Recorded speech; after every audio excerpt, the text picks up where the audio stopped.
ప్రభుత్వం నిర్వహిస్తున్న రాష్ట్ర వ్యాప్త రెవెన్యూ సదస్సుల్ని విజయవంతం చేస్తామని రెవెన్యూ ఉద్యోగుల సంఘం అధ్యక్షుడు బొప్పరాజు వెంకటేశ్వర్లు అన్నారు. గత ప్రభుత్వం తీసుకున్న ఆదేశాల ప్రకారమే ఫ్రీహోల్డ్ భూములపై తాము క్షేత్రస్థాయిలో పనిచేస్తామని చెప్పారు. ఫ్రీహోల్డ్ భూముల లావాదేవీల్లో అవినీతి జరిగితే చర్యలు తీసుకోవచ్చన్న బొప్పరాజు అందరిపైన నిందలు వేయవద్దని కోరారు. మదనపల్లి భూదస్త్రాల దహనం కేసులో సిఐడి ఇంకా విచారణ చేస్తోందన్న ఆయన దర్యాప్తు పూర్తి కాకుండానే ఉద్యోగులపై నిందలు వేయవద్దని కోరారు.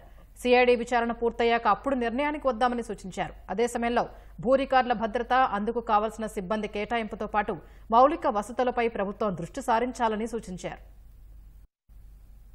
మరి ఆ రోజున ప్రభుత్వ భూములు ఫ్రీ హోల్డ్ ని చేయాలని చెప్పి ఆగమేఘాల మీద నిర్ణయాలు తీసుకొని మరి ఆలోచించే సమయం గాని కనీసం పూర్తి స్థాయిలో వాటి గురించి చర్చించే అవకాశంగా లేకుండా రోజువారీ టార్గెట్లు పెట్టి ఉన్నతాధికారులు టెలికాన్ఫరెన్సులు చేసి వీడియో కాన్ఫరెన్సులు చేసి ఎన్ని వేల ఎకరాలు చేశారు, ఎన్ని వందల ఎకరాలు చేశారు అని రోజువారీ టార్గెట్లు పెట్టి హడావుడి చేశారు. నూతన ప్రభుత్వం ఫ్రీ హోల్డ్ మీద వేల ఎకరాలు తప్పుడుగా చేశారనో రకరకాలుగా వార్తలు వస్తున్నటువంటి నేపథ్యంలో రెవెన్యూ ఉద్యోగులుగా మేమేదో తప్పు చేసినటువంటి భావాన్ని కొంతమంది ప్రభుత్వ పెద్దలు మాట్లాడుతున్నారని బాధను వ్యక్తం చేశారు. ఈ ప్రభుత్వం ఫ్రీ హోల్డ్ మొత్తం కూడా రిజిస్ట్రేషన్ నిలుపుదల చేశారు. సంతోషం, వాళ్ళ నిర్ణయం. ఉద్దేశపూర్వకంగా ఎవరైనా తప్పు చేసుంటే తప్పకుండా శిక్షించాల్సిందే. దానికి రెవెన్యూ సర్వీసెస్ ఎప్పుడు కూడా అడ్డు రాదు. కానీ ఇన్ని వేల ఎకరాలు చేశారు, ఎవరెవరో దోచుకున్నారంటే మాకు సంబంధం లేదు, కొనుక్కున్న వాళ్ళకి సంబంధించింది వ్యవహారం. అది రేపు ఏదైతే రెవెన్యూ సదస్సులు ఏర్పాటు చేస్తున్నారో ఈ యొక్క రెవెన్యూ సదస్సుల్ని